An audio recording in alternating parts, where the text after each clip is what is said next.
नमस्कार दोस्तों। हमारी आज की कहानी है कुमाता। श्वेता आज भी क्लास में लेट आई।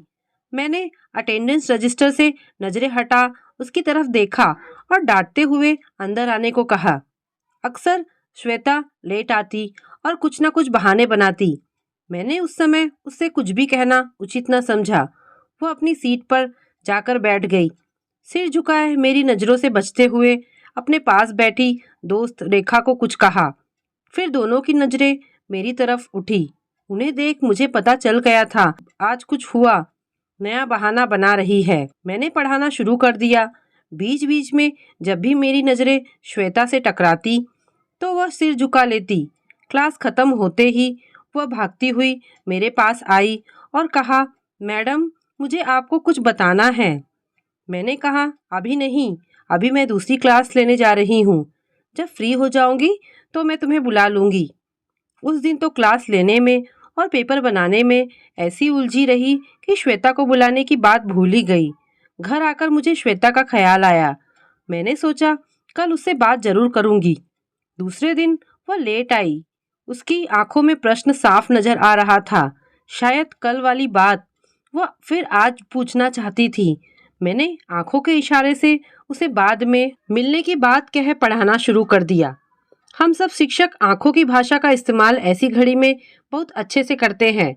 बच्चों पर गुस्सा उतारने, प्यार जताने, नाराजगी दिखाने में बखूबी इसका इस्तेमाल जानते हैं।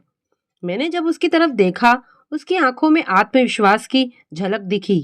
क्लास खत्म करके मैं अभी बैठी ही थी कि श्वेता मेरे पास आकर खड़ी हो गई। मैंने उसकी तरफ देखते हुए कहा, हाँ बोलो श्वेता, आज क्या बहाना है? उसने झेपते हुए कहा, मैडम मैं कोई बहाना नहीं बना रही हूँ। मैं काफ़ी दिनों से एक कश्मकश में हूँ। ये बात आपको बताऊं या नहीं? मैंने उसकी तरफ देखते हुए कहा, देखो, जब मन में किसी बात के कारण बेचैनी हो तो उसे बता देना ही सही है। इससे मन हल्का हो जाता है। अगर तुम नहीं बताओगी तो तुम्हारा मन पूरे दिन किसी काम में न लगेगा। उसने अचानक मेरा हाथ पकड़कर कहा, मैम आपको अकेले में कुछ बताना चाहती हूँ, यहाँ नहीं। मुझे उसकी बात की गंभीरता का अंदाजा कुछ कुछ होने लगा था। मैं बाहर कॉरिडोर में रखे एक बेंच की तरफ इशारे से चलने को कहा। अक्सर यहाँ रखे बेंच पर उन बच्चों को बिठाया जाता है जिन्होंने होमवर्क पूरा नहीं किया हो। मैं उस बेंच पर बैठकर पास में उसे बिठाकर उसकी तरफ देखने लगी। अभी तक जो उसकी आंखों में आत्मविश्वास था वह ना जाने कहाँ गुम हो गया। बात करते हुए वह घबराने लगी। उसके हाथ कांप रहे थे। मैंने उसके कंधे पर हाथ रखते हुए कहा, क्या बात है, तुम इतनी नर्वस क्यों हो? उसने कहा, बात ही कुछ ऐसी है जिसे सुनकर आप भी असमंजस में पड़ जाएंगी। जब मैं 5वीं कक्षा में थी तभी मेरे पापा ने आत्महत्या कर ली थी और उसकी वजह मेरी माँ है। माँ को फिजूल खर्ची की आदत है। उसे बाहर घूमना, शॉपिंग करना, मूवी देखना बहुत पसंद है। मेरे पापा की सरकारी नौकरी थी। तनख्वाह बहुत ज़्यादा नहीं थी। घर खर्च को लेकर अक्सर उन लोगों में झगड़ा होता था। मैं और मेरा भाई उस समय बहुत डर जाते थे। मेरा भाई मुझे कमरे में ले जाता था। हम छुप छुप कर देखते थे। मेरे भाई को भी आप जानती हो मैडम, वो भी इसी स्कूल में पढ़ा है। उसने मुझे आपके बारे में बताया था। अच्छा, क्या नाम है उसका? उसका नाम सौरव है। 2 वर्ष पहले ही 10वीं पास किया है और तब शायद आप ही उसकी क्लास टीचर थी। हाँ हाँ, मुझे याद है। वह सौरभ बहुत शैतान था। तब तो पढ़ाई में उसकी बिल्कुल दिलचस्पी न थी। अब क्या कर रहा है? वह 12th में है पर अब भी पढ़ाई पर ध्यान नहीं देता। अब तो उसकी मनमानी इतनी बढ़ गई है कि घर में किसी की नहीं सुनता। तो क्या माँ की बात भी नहीं मानता? बात मानने की तो बात दूर मैम, वह तो माँ पर अब हाथ उठाता है। क्या? हाँ मैडम, उसे माँ से नफरत है और मुझे भी। पापा के आत्महत्या करने के 1 साल बाद ही मेरे घर में एक अंकल का आना जाना शुरू हो गया। माँ ने घर खर्च के लिए नौकरी कर ली थी और यह अंकल उनके ऑफिस में ही उनके साथ काम करते थे। मुझे और मेरे भैया को वो बिल्कुल पसंद नहीं है। जब भी घर पर आते हैं माँ उनकी पसंद का खाना बनाती है। दोनों एक साथ बैठकर बातें करते हैं। आधी रात के बाद ही वह घर से जाते हैं। तो क्या तुम्हारी माँ उनसे शादी करना चाहती है? नहीं मैम, उनकी शादी तो हो चुकी है। उनकी पत्नी और 2 बच्चे हैं, इसी शहर में रहते हैं। उनका इस तरह से मेरे घर में आना जाना मेरे पड़ोसियों को भी अच्छा नहीं लगता। वे हमारा मजाक उड़ाते हैं। इस वजह से मोहल्ले में हमारी कोई इज्जत नहीं करता। कभी कभी तो यह अंकल पूरी रात अपने घर भी नहीं जाते। तो सौरभ क्या कहता है इस बारे में? वो अपने दोस्तों के साथ बहुत बिजी रहता है। इसी उम्र में ड्रग्स और शराब पीने लगा है। कभी कभी तो अपने दोस्तों के साथ वो पूरी रात बाहर ही रहता है, घर भी नहीं आता। अक्सर मैं स्कूल में लेट इसलिए आती हूँ कि हमारे वैन वाले भैया को माँ समय पर पैसे नहीं देती।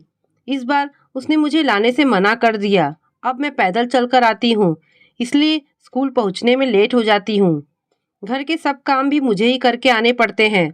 मेरी माँ मेरे स्कूल आने से पहले ही ऑफिस चली जाती है और देर रात वापस आती है। घर में सब कुछ कैसे चल रहा है इसका भी उन्हें कुछ पता नहीं रहता। माँ हमें उस अंकल को पापा कहने को कहती हैं, पर मैं अपने पापा की जगह किसी को नहीं दे सकती।